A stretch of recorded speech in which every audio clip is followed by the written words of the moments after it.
أعوذ بالله من الشيطان الرجيم بسم الله الرحمن الرحيم حميم والكتاب المبين إنا أنزلناه في ليلة مباركة صدق الله العلي العظيم وصدق رسوله النبي الأمين المعين الحكيم الرحيم ونحن على ذلك لمن الشاهدين والشاكرين والحمد لله رب العالمين.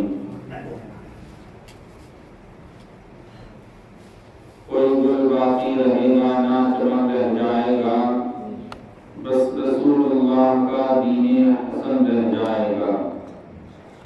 کوئی گل باقی رہے گا نہ چمک رہ جائے گا، بس رسول اللہ کا دین حسن رہ جائے گا. اطلسوں کو مخاب کی پوشاک پہ یوں نازا نہ ہو، اطلسوں کو مخاب کی پوشاک پہ نازا نہ ہو، اس تنے میں جان پر خاکی کفن رہ جائے گا. اس تنے میں جان پر خاکی کفن رہ جائے گا. تو جو پڑھے گا صاحب اولاد کے اوپر درود، جو پڑھے گا صاحب اولاد کے اوپر درود، آگ سے تن بدن اس کا محفوظ رہ جائے گا. ایک میں کیا میرے سیاہ کی حقیقت کتنی، مجھ سے سوالات کو کافی میں اشارہ تیرا. عقیدت اور محبت کے ساتھ محمد حضرام آرام فرمانے والے آقا و مولا حضور تاجدار مدینہ احمد مجتبی محمد مصطفیٰ صلی اللہ علیہ وسلم کی مقدس بارگاہ میں حدیث درود کا نذرانِ عقیدت بلند آواز سے پڑھنے اللہ و محمد صلی اللہ علیہ وسلم صلاۃ و سلام علیک یا رسول اللہ صلی اللہ علیہ وسلم. ماہ شعبان ہے اور کرم والا کرم یہ ہے کہ 15ویں شعبان ہے. اس مہینے کو آقا کریم صلی اللہ علیہ وسلم کو مہینہ کہا جاتا ہے. انہوں نے ارشاد فرمایا کہ رجب اللہ کا مہینہ ہے، شعبان میرا مہینہ ہے اور رمضان مومنوں کا مہینہ ہے. یہ جو مہینہ چل رہا ہے یہ شعبان کا، اور آج 15ویں شعبان ہے. اللہ تبارک و تعالیٰ کا لاکھ لاکھ شکر اور اس کا احسان ہے کہ پروردگار عالم نے ہم سب کو اپنی عبادت کے لیے اس رات میں اپنے گھر اتنی مقدس جگہ میں جمع کیا. بڑی خوش قسمتی کی بات ہے ان لوگوں کے لیے جن کو اللہ تبارک و تعالیٰ اپنی بارگاہ میں اپنی عبادت کے لیے اپنے گھر میں بلاتا ہے. یہ توفیق کسی کو میسر نہیں ہوتی. اور مفسرین اکرام نے لکھا ہے کہ اس ماہ میں زیادہ سے زیادہ درود پاک پڑھنا چاہیے، اس لیے کہ ارشاد فرماتے ہیں کہ یہ جو آیت درود ہے ان اللہ و ملائکتہ یصلون علی النبی یا ایھا الذین آمنوا صلوا علیہ وسلموا تسلیما. بے شک اللہ اور اس کے فرشتے غیب بتانے والے نبی پر درود بھیجتے ہیں. اے ایمان والو تم بھی ان پر خوب درود و سلام بھیجو. یہ جو آیت کریمہ ہے اسی مہینے میں نازل ہوئی. تو مفسرین اکرام ارشاد فرماتے ہیں علماء اکرام کہ اس مہینے میں ویسے تو ہر سال اور پورے سال میں ہر دن حضور کی بارگاہ میں درود پڑھنا چاہیے، لیکن اس مہینے میں زیادہ سے زیادہ جتنا بھی زیادہ ہو سکے حضور کی بارگاہ میں درود پڑھیں. آپ کو یاد ہوگا، شاید میں بتاتا ہوں، ایک چھوٹی سی روایت ہے. لکھا ہے مورخین نے کہ ایک مرتبہ حضرت جبریل امین حضور کی بارگاہ میں حاضر ہیں تو آقا کریم صلی اللہ علیہ وسلم پوچھتے ہیں کہ جبریل تمہارے اندر کتنی طاقت ہے؟ جبریل کہتے ہیں یا رسول اللہ صلی اللہ علیہ وسلم میرے اندر اتنی طاقت ہے کہ میں پلک جھپکنے سے پہلے آسمان کے تمام تاروں کو گن سکتا ہوں. اتنی طاقت ہوگی. اور یہ بھی کتاب میں آتا ہے کہ ایک فرشتے کے اندر اتنی طاقت ہے کہ وہ پوری دنیا کو جلا کے تباہ و برباد کر سکتا ہے. ایک فرشتہ اتنی طاقت ایک فرشتے کے اندر. پھر جو فرشتوں کے سردار ہیں یعنی جبریل امین، وہ کہہ رہے ہیں کہ یا رسول اللہ صلی اللہ تعالیٰ علیہ وسلم میرے اندر اتنی طاقت ہے کہ میں پلک جھپکنے سے پہلے آسمان پر جتنے تارے ہیں ان تمام تاروں کو گن سکتا ہوں۔ حضور کہتے ہیں اے جبریل اور تمہارے اندر کتنی طاقت ہے؟ تو حضرت جبریل کہتے ہیں یا رسول اللہ صلی اللہ تعالیٰ علیہ وسلم میرے اندر اتنی طاقت ہے کہ میں پلک جھپکنے سے پہلے روئے زمین پر جتنے پیڑ ہیں ان پیڑوں کے اوپر جتنے پتے ہیں تمام پتوں کو پلک جھپکنے سے پہلے گن سکتا ہوں۔ یہ جبریل امین کی طاقت ہے۔ اور اس نے حضور پھر پوچھتے ہیں جبریل اور کتنی طاقت ہے تمہارے اندر؟ تو کہتے ہیں یا رسول اللہ صلی اللہ تعالیٰ علیہ وسلم میرے اندر اتنی طاقت ہے کہ میں پلک جھپکنے سے پہلے روئے زمین پر جتنے پتھر ہیں ان تمام پتھروں کو پلک جھپکنے سے پہلے گن سکتا ہوں۔ کتنی طاقت ہوگی جبریل امین کے اندر؟ پھر آقا کریم صلی اللہ تعالیٰ علیہ وسلم ارشاد فرماتے ہیں جبریل ذرا یہ بتاؤ تمہارے اندر اتنی طاقت ہے کہ پلک جھپکنے سے پہلے آسمان کے تارے گن لیتے ہو، پلک جھپکنے سے پہلے روئے زمین کے اوپر جتنے پیڑ ہیں درخت ہیں ان کے اوپر جتنے پتے ہیں ان تمام پتوں کو گن سکتے ہو، پلک جھپکنے سے پہلے روئے زمین پر جتنے پتھر ہیں ان تمام پتھروں کو گن سکتے ہو۔ اگر میری بارگاہ میں کوئی میرا امتی ایک مرتبہ درود پڑھتا ہے تو اللہ تبارک و تعالیٰ اسے کتنی نیکی دیتا ہے؟ کیا تم شمار کر پاتے ہو؟ کیا گن لیتے ہو اس کی نیکیاں کو؟ اللہ تبارک و تعالیٰ اسے کتنی نیکی دیتا ہے۔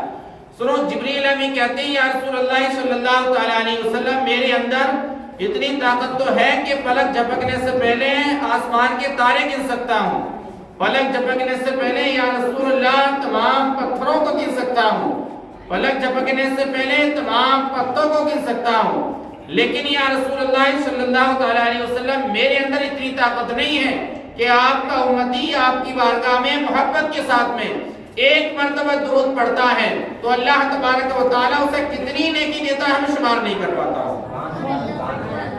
یہ ایک مرتبہ درود پاک پڑھنے کا حاضرہ اللہ تبارک و تعالیٰ کتنی نیکی دیتا ہے، کتنی نیکی دیتا ہے، فرشتوں کے سردار جبریل امین بھی شمار نہیں کر پاتے ہیں۔ اس لیے زیادہ سے زیادہ حضور نے کتنا اچھا ہمیں طریقہ بتایا کہ جو بندہ یا بندی جتنا زیادہ مرتبہ دنیا میں رہ کر کے جتنی کثرت سے درود پڑھیں گے کل قیامت کے دن اتنا ہی زیادہ میرے قریب میں ہو۔ اس لیے زیادہ سے زیادہ حضور کی بارگاہ میں درود پڑھتے رہیں، انشاءاللہ تبارک و تعالیٰ اس کی بہت زیادہ برکتیں آپ کو میسر ہوتی ہیں۔ حضور برکت کے لیے ایک مرتبہ درود پاک پڑھنے اللہ محمد صلی اللہ علیہ وسلم محمد صلی اللہ علیہ وسلم صلاۃ و سلام علیک یا رسول اللہ صلی اللہ تعالیٰ علیہ وسلم۔ اللہ تبارک و تعالیٰ کا شکر ہے کہ اللہ تبارک و تعالیٰ نے ہم سب کو توفیق دی، اپنے گھر میں بلا لیا۔ اس رات میں ماہ مقدس رات ہے، توفیق کی بات ہوتی ہے۔ بندہ جب اللہ تبارک و تعالیٰ کے قریب ہوتا ہے، نماز پڑھنے لگتا ہے تو سمجھو کہ اللہ تبارک و تعالیٰ اس سے خوش ہو جاتا ہے، اور جس بندے کے اوپر اللہ تبارک و تعالیٰ خاص فضل کرتا ہے، جس سے راضی ہوتا ہے، وہی بندہ اللہ کی بارگاہ میں آتا ہے عبادت کرنے کے لیے۔ حضرت موسیٰ علیہ السلام خطاب کرنے اپنی قوم کو سمجھا رہے ہیں، اے لوگو اگر تم یہ گناہ کرو گے تو یہ سزا ملے گی، یہ گناہ کرو گے تو یہ سزا ملے گی، اگر یہ گناہ کرو گے تو تمہیں سزا میں مبتلا کر دیا جائے گا۔ تمام گناہ کنارے حضرت موسیٰ علیہ السلام اور کہہ رہے ہیں اگر اس گناہ میں مبتلا ہو جاؤ گے تو اللہ اس سزا میں مبتلا کر دے گا۔ ایک شخص مجمع سے کھڑا ہو کر کے کہتا ہے اللہ کے نبی میں تو جتنی غلطیاں کرتا ہوں، جتنی اللہ تبارک و تعالیٰ کی نافرمانی کر رہا ہوں، اللہ تبارک و تعالیٰ اور زیادہ مجھے رزق دے رہا ہے، اور زیادہ میرے کام میں برکت کر رہا ہے، اور زیادہ اللہ تبارک و تعالیٰ مجھے نعمتیں دے رہا ہے۔ معاملہ کیا ہے؟ تو حضرت موسیٰ علیہ السلام کو طور پر گئے، رب کی بارگاہ میں عرض کی اللہ تبارک و تعالیٰ آج میں اپنی قوم کو سمجھا رہا، لوگوں کو اچھی اچھی باتیں بتا رہا، اور بتا رہا کہ یہ گناہ کرو گے تو اس سزا میں مبتلا کر دی جاؤ گے، یہ گناہ کرو گے تو اس سزا میں مبتلا کر دی جاؤ گے۔ لیکن ایک شخص کھڑے ہو کر کے کہتا ہے کہ میں تو جب سے اللہ کی نافرمانی کرنا شروع کی ہے، میں نے جب سے اللہ تبارک و تعالیٰ کی نافرمانی کرنی شروع کر دی ہے، اللہ تبارک و تعالیٰ تو مجھے اور زیادہ رزق دے رہا ہے، کیا معاملہ ہے پروردگار عالم؟ تو حضرت موسیٰ علیہ السلام سے اللہ تبارک و تعالیٰ نے ارشاد فرمایا میرے نبی موسیٰ اس بندے سے جا کر کے کہہ دینا جو سب سے بڑا عذاب ہے، وہ تو سمجھ رہا ہے کہ اس کے اوپر میں نے نعمتیں دی ہیں، اس کا کام اچھا ہے، کاروبار اچھا ہے، سارے معاملات اچھے چل رہے ہیں، وہ یہ سمجھ رہا ہے کہ میں نعمت دے رہا ہوں، لیکن جو سب سے بڑا عذاب ہے اس وقت میں وہ میں نے اس کے اوپر مسلط کر دیا، سب سے بڑا عذاب مسلط کر دیا۔ مولا کیا کیا ہے؟ تو اللہ تبارک و تعالیٰ نے حضرت موسیٰ علیہ السلام سے ارشاد فرمایا، اے موسیٰ اس بندے سے جا کر کے کہنا ہے کہ تیرے اوپر سب سے بڑا عذاب اللہ تبارک و تعالیٰ نے یہ نازل فرمایا ہے کہ تو جس سے اپنی عبادت کی توفیق چھین لی، اپنی عبادت کی توفیق چھین لی ہے۔ کبھی تو سجدہ ہی نہیں کرتا اللہ کی بارگاہ میں آ کر، کبھی نماز ہی نہیں پڑھتا، اللہ کی عبادت ہی نہیں کرتا، اللہ نے سجدے کی توفیق اس سے چھین لی ہے، یہ سب سے بڑا عذاب تیرے اوپر نازل فرما دیا۔ بڑی سعادت کی بات ہے، بڑے خوش نصیب ہوتے ہیں جو اللہ کی بارگاہ میں آتے ہیں، جھکتے ہیں، نماز پڑھتے ہیں، اور یہ اللہ تبارک و تعالیٰ ہمیں موقع دیتا ہے۔ گویا کہ ہم سے کہتا ہے کہ لوگوں تم گناہ کرتے ہو، تم اپنی جانوں پہ ظلم کرتے ہو، ایسی ایسی راتیں میں نے تمہیں دی ہیں، آ جاؤ میری بارگاہ میں، سر جھکا لو، سجدہ کر لو، سچے دل سے توبہ کر لو۔ اگر آج کی رات تم نے توبہ کر لی اللہ کی بارگاہ میں تو اللہ تبارک و تعالیٰ شاید فرماتا ہے کہ میں تمہارے تمام گناہوں کو معاف فرما دوں گا، سچے دل سے اگر اللہ کی بارگاہ میں اگر جھکے۔ اللہ کے پیارے حبیب صلی اللہ تعالیٰ علیہ وسلم کے پیارے چہیتے خلیفہ حضرت علی رضی اللہ تعالیٰ عنہ امیر المؤمنین ارشاد فرماتے ہیں کہ لوگوں جب 15ویں شعبان آیا کرے اور 15ویں تاریخ آئے، 15ویں شعبان آئے، شب برات آئے، تو اللہ تبارک و تعالیٰ کی زیادہ تر پوری رات عبادت کیا کرو، رات بھر عبادت کیا کرو، دن کو روزہ رکھا کرو۔ کیوں؟ حضرت علی کہتے ہیں کہ اس رات میں سورج ڈوبنے کے فوراً بعد اللہ تبارک و تعالیٰ آسمان دنیا پر رحمت کی تجلی فرماتا ہے، نزول رحمت فرماتا ہے، اور آواز دیتا ہے کوئی بخشش مانگنے والا جس کو بخش دیا جائے؟ آواز آتی ہے کوئی مصیبت زدہ جس کی مصیبت کو دور کر دیا جائے؟ ہے کوئی رزق مانگنے والا جس کو رزق دے دیا جائے؟ حضرت علی رضی اللہ تعالیٰ کہتے ہیں یہ فجر کے وقت تک اللہ تبارک و تعالیٰ آسمان دنیا پر نزول رحمت فرما کر کے ندا دیتا رہتا ہے، لوگوں سے کہتا ہے کوئی بخشش مانگنے والا، ہے کوئی رزق مانگنے والا، ہے کوئی فلاں فلاں حاجت مانگنے والا جس کی حاجت کو پورا کر دیا جائے۔ کہتے ہیں کہ اس رات میں زیادہ سے زیادہ تر پوری رات اللہ تبارک و تعالیٰ کی عبادت میں گزار دیا کرو، جو بھی مانگو گے اللہ تبارک و تعالیٰ سے نیک دل کے ساتھ سچے ارادے سے، رب تبارک و تعالیٰ آپ کی دعا کو ضرور قبول فرمائے گا۔ کیا ہوتا ہے اس رات میں؟ تقسیم امور ہوتا ہے۔ حضرت عبداللہ بن عباس رضی اللہ تعالیٰ کہتے ہیں کہ تقسیم امور سے مراد یہ ہے کہ کام بانٹے جاتے ہیں، اور کام بانٹنے کا مطلب یہ ہے کہ اللہ تبارک و تعالیٰ اس رات میں تمام کاموں کو لوحے محفوظ پر لکھ دیتا ہے، کس کو رزق کتنا دیا جائے گا، اس سال میں کس کی موت آئے گی، کون دنیا میں آئے گا، کون دنیا سے جائے گا، کس کے ساتھ میں کیا معاملہ کیا جائے گا۔ آپ ارشاد فرماتے ہیں حد یہ ہے کہ اس سال جتنے لوگ حج کرنے جائیں گے اللہ تبارک و تعالیٰ ان کے ناموں کو بھی لکھ دیتا ہے اسی رات میں۔ اور حضرت عائشہ صدیقہ رضی اللہ تعالیٰ عنہ سے آقا کریم صلی اللہ تعالیٰ علیہ وسلم ارشاد فرمانے لگے، عائشہ تم جانتی ہو اللہ تبارک و تعالیٰ اس رات میں کیا کرتا ہے؟ عرض کرتی ہیں میرے سردار اللہ رسول بہتر جانتے ہیں۔ تو حضور ارشاد فرمانے لگے کہ اس رات میں اللہ تبارک و تعالیٰ جن لوگوں کو اولاد عطا فرماتا ہے ان کے نام لکھ دیتا ہے، جو دنیا سے جاتے ہیں ان کے بھی نام لکھ دیتا ہے، جس کو جتنا رزق دیا جاتا ہے ان کا رزق لکھ دیا جاتا ہے، اور اللہ کی بارگاہ میں اس رات میں اعمال پیش کیے جاتے ہیں۔ پھر کہتے ہیں آقا کریم صلی اللہ تعالیٰ علیہ وسلم کے اس رات میں جو بھی بندہ اللہ تبارک و تعالیٰ کی بارگاہ میں جھک کر عبادت کر کے سجدہ کر کے اپنے رب کو راضی کرنے کی کوشش کرتا ہے، اللہ تبارک و تعالیٰ اس بندے کے گناہوں کو معاف فرما کر اس سے راضی ہو جاتا ہے۔ جو بندے حج کرنے والے جانے والے ہوتے ہیں ان کے بھی ناموں کو اللہ تبارک و تعالیٰ لکھ دیتا اسی رات کے اندر۔ اس لیے اس رات میں زیادہ سے زیادہ عبادت کریں، رزق میں برکت ہوتی ہے، کام میں ترقی ہوتی ہے، عمر میں برکت ہوتی ہے، اعمال پیش کیے جاتے ہیں،